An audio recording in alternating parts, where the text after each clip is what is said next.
to my channel. My name is Hannah and I've read some interesting books this last week and I'm excited to talk about them. So let's jump into that. For this first book that I've read for this week, I did something a little different and I talked about it more in blog format. So I hope you enjoy this next little bit. I am having the day on my own out in Madrid and I stopped by the Royal Botanical Gardens and I thought that I could talk about the invention of nature. And I mean, I feel like it's a fitting setting. It's got me thinking of that. Maybe I'm just bored. I haven't ever gone on a trip just alone like this, so it's fun. Let's talk about it. The Invention of Nature by Andrea Wolf is following Alexander von Humboldt's life and his influence on the scientific community. And he was like an Enlightenment era naturalist, and he studied a lot of plants and had a lot of theories concerning the interconnectedness of nature and how everything works together to benefit each other and the climate. And he was very concerned with what deforestation would do. And this book was very interesting. It had a lot of interesting information. I particularly liked that it went through the other scientists and poets and artists that were influenced by Humboldt and his ideas. Honestly, the writing was pretty dry. I got pretty bored through most of it. It took me a little while to get into it. There was just so much interesting information, but it was told a little bit on the dry side. So I don't know if it was my favorite book, but it did make me think a lot about nature and it had a lot of poetic type things about nature. So if you're a really big nature lover, you're gonna like this one. He was a big influence on Darwin and Thoreau and a few other scientists as they formed their theories and as they observed nature and wrote about nature. And he really started a lot of the environmentalist movement. And I feel like this is somebody that I should have learned about a long time ago. So going to botanical gardens in February is a decision.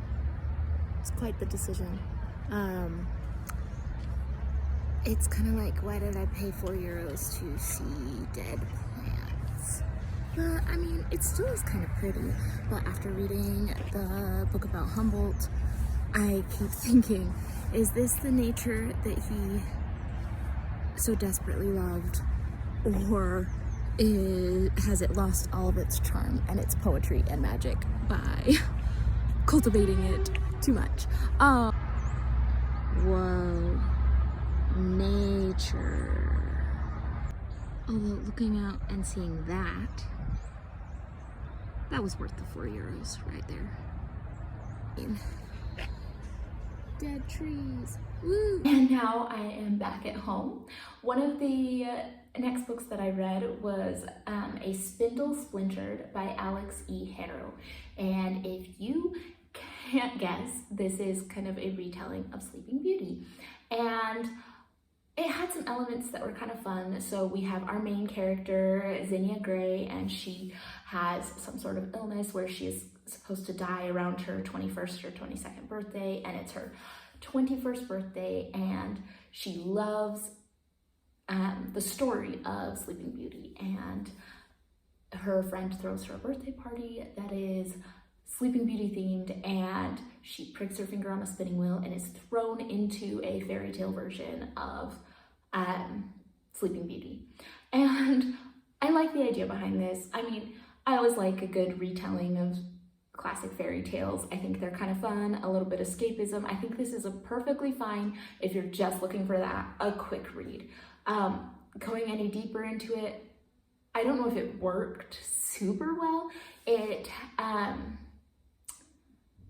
had kind of a message of like girl power and choose your fate, and I feel like it was kind of hammered into you a little. It had some cute like queer romance, but was a little predictable in some of the things. Like I knew who was going to be Prince Charming from, you know, the introduction of the character. Like it all kind of was a little bit predictable, and I think my main complaint is just that this book was very short, and it had some really interesting ideas and interesting takes on this kind of classic fairy tale, but it just didn't have enough space to really flesh out the ideas. And so instead, I think the author was like, well, this is the point I want to make, and I'm going to make sure everybody knows it.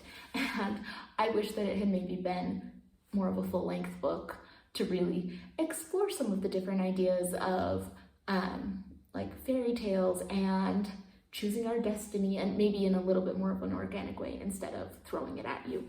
So it was fine. If you want a quick fairy tale read, it was fine, very readable, but I don't know if it was the most successful in this kind of genre. So an excellent book that I read is called The Inconvenient Indian, A Curious Account of Native People in North America by Thomas King.